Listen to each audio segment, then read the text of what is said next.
5 years ago, I left the city for peace and found purpose in a quiet Colorado town with a garden, some chickens, and a few humble beehives.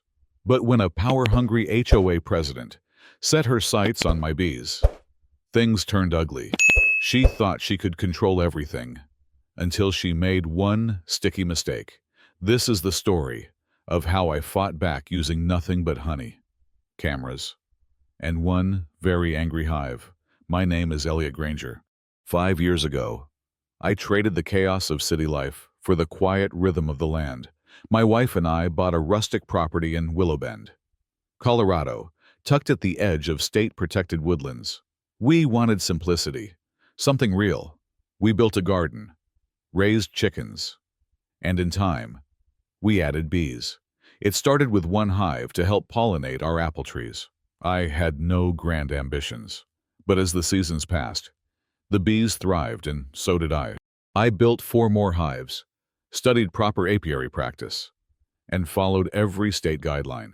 We named the honey Granger's Golden and began selling at the local farmer's market. It was raw, floral, and rich sunlight in a jar. The neighbors loved it. The local food co-op couldn't get enough. My wife called it our second chapter. Then, Linda Wexler moved in. Linda wasn't just a neighbor. She was a former corporate compliance officer with a taste for control and a clipboard for every occasion.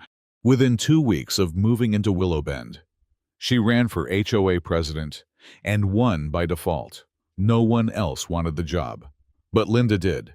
She banned string lights, tomato cages, garden sculptures, even wind chimes. But she didn't stop there. Her real target was my bees. She called them livestock. She claimed the hives violated community safety standards and property aesthetics. I politely reminded her that my hives predated her arrival and that they were fully compliant with state law. I had the permits, the paperwork, even an endorsement from the county agriculture office. She wasn't interested in facts. She was interested in power. At the next HOA meeting, I showed up with everything: documentation, legal proof, a copy of the HOA bylaws, and, just to soften the tension, I brought jars of honey for each board member. Linda rolled her eyes, but the vote was clear. My bees stayed. That should have been the end, but it wasn't. 2 weeks later, I noticed damage to one of my hives. The lid was cracked, and honey had been scraped out. At first, I thought maybe a raccoon. Then I checked my trail cam. What I saw felt unreal. Linda, dressed in a hoodie and sunglasses like she was in some cartoon heist movie. She crept across my yard with a Tupperware container and a kitchen spatula. She pried open the hive, scooped out honey, and stumbled off, leaving crushed bees and a shaken colony in her wake. I didn't know whether to laugh or rage. Days later, I spotted her at a local church bake sale, sitting at a folding table, smiling proudly. The jars in front of her read "Home Harvest" by Linda. That was the moment something in me clicked. I could have called the sheriff, filed a lawsuit. Instead, I called an old friend, Daryl, a retired apiarist known for handling high-stress hives. He had just rehomed a particularly defensive colony. Fast, organized, territorial. Not dangerous per se, but extremely protective. Perfect. Together, we set up a decoy hive near the tree line at the back of my property. Discreet, legal, hidden in plain sight. I marked it with a single pink flag, a symbol to me, meaningless to anyone else. We called it the Hive of Consequence. Then we waited.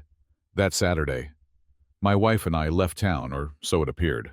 In truth, we were watching from the garage, coffee mugs in hand, eyes glued to the live security feed.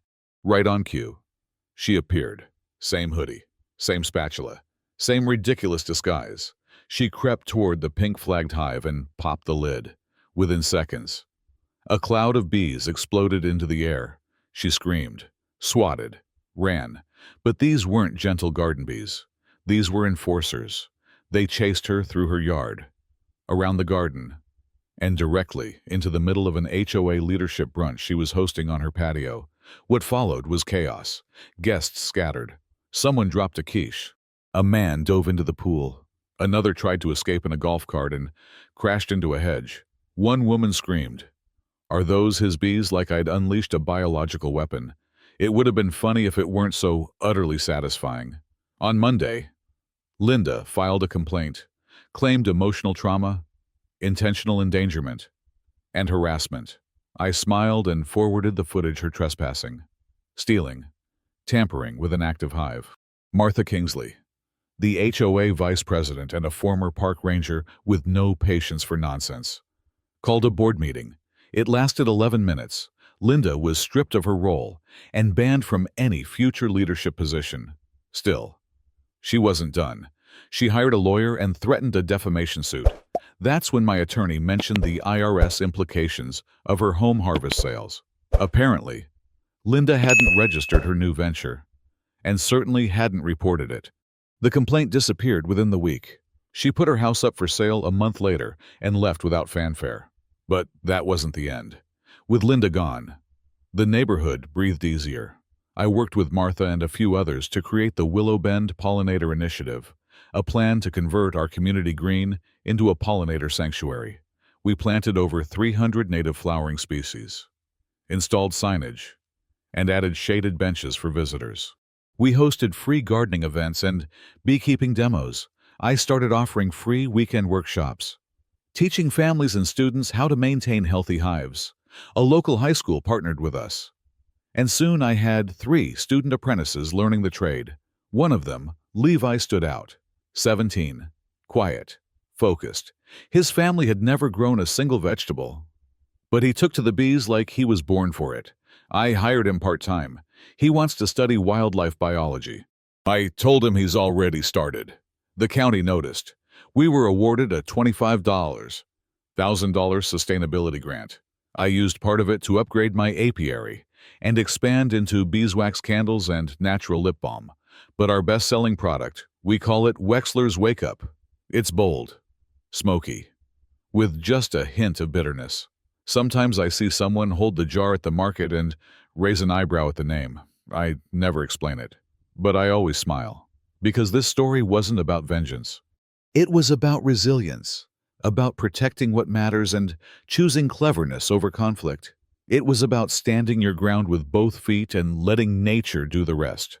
Linda came for my bees, but the neighborhood kept them.